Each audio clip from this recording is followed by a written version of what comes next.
దశావతారాల పయనంలో మనం ఇప్పుడు 8వ అవతారం కథను తెలుసుకుందాం. శ్రీకృష్ణ అవతారం. ఇది భగవంతుని పూర్ణ అవతారం. ధర్మాన్ని పునఃస్థాపించడానికి, భక్తులను రక్షించడానికి, లీలతోనే లోకాలను రక్షించడానికి భగవంతుడు దాల్చిన ఈ అవతారం జీవిత సత్యాన్ని, భక్తి మార్గాన్ని మనకు బోధిస్తుంది. ద్వాపర యుగంలో మధురాపురిని పాలించే కంసుడనే క్రూరమైన అహంకారి అయిన రాజు ప్రజలను అణిచివేస్తున్నాడు. దేవతలను, ఋషులను హింసిస్తూ అధర్మాన్ని ప్రచారం చేస్తున్నాడు. తన సోదరి దేవకి 8వ సంతానం తనను సంహరిస్తుందని ఆకాశవాణి విని దేవకి ఆమె భర్త వసుదేవులను చెరసాలలో బంధించి వారికి పుట్టిన ప్రతి శిశువును నిర్దాక్షిణ్యంగా చంపుతూ ఉంటాడు. ధర్మం పూర్తిగా బలహీనపడి భూమిపై దుష్టత్వం తాండవిస్తున్న ఆ సమయంలో భగవంతుడు అవతరించాలని నిర్ణయించుకుంటాడు. దేవకి 8వ గర్భంలో శ్రీ మహావిష్ణువు స్వయంగా శ్రీకృష్ణుడిగా అవతరిస్తాడు. ఆ చీకటి రాత్రి చెరసాల ద్వారాలు అద్భుతంగా తెరుచుకోగా వసుదేవుడు పసికృష్ణుణ్ణి యమునా నది దాటించి గోకులం చేర్చుతాడు. అక్కడ నందగోపకుడు యశోదలకు అప్పుడే పుట్టిన ఆడపిల్లను తెచ్చి కృష్ణుడిని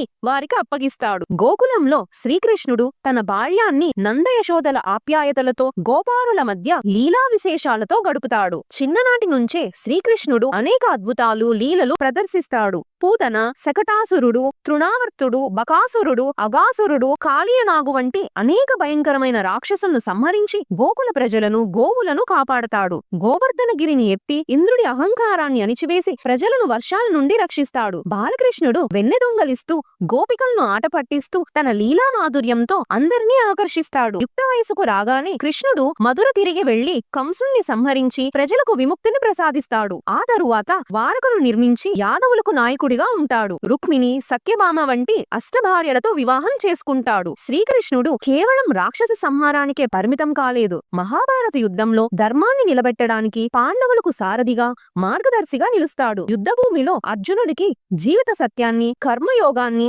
భక్తి యోగాన్ని, జ్ఞానయోగాన్ని బోధిస్తూ భగవద్గీతను ఉపదేశిస్తాడు. ఇది మానవాళికి భగవంతుడు అందించిన గొప్ప జ్ఞాననిధి. శ్రీకృష్ణుడు తన జీవితాంతం ధర్మాన్ని, న్యాయాన్ని స్థాపించాడు. శిక్షులను రక్షించి దుష్టులను శిక్షించాడు. కేవలం ఒక రాజుగా కాకుండా ఒక ఆదర్శనీయమైన మిత్రుడిగా, గురువుగా, మార్గదర్శిగా, ప్రేమపూర్తిగా, లీలా పురుషోత్తముడిగా ప్రపంచానికి ఆదర్శంగా నిలిచాడు. చివరకు తన లీలలు పూర్తి చేసుకుని యాదవ కులం అనంతరం తాను కూడా దేహత్యాగం చేసి వైకుంఠానికి చేరుకుంటాడు. కృష్ణావతారం భగవంతుని ప్రేమ, కరుణ, జ్ఞానం, లీలా విశేషాలకు ప్రతీక. ఇది కేవలం పురాణ కథ కాదు. మానవ జీవితంలో ఎదురయ్యే ప్రతి పరిస్థితికి, ప్రతి ప్రశ్నకు సమాధాన్ని అందించే జీవన వేదం. ధర్మాన్ని, భక్తిని, కర్మను ఎలా ఆచరించాలో ఈ అవతారం మనకు బోధిస్తుంది. ఇది దశావతారాల్లో 8వ మెట్టు, శ్రీకృష్ణ అవతారం.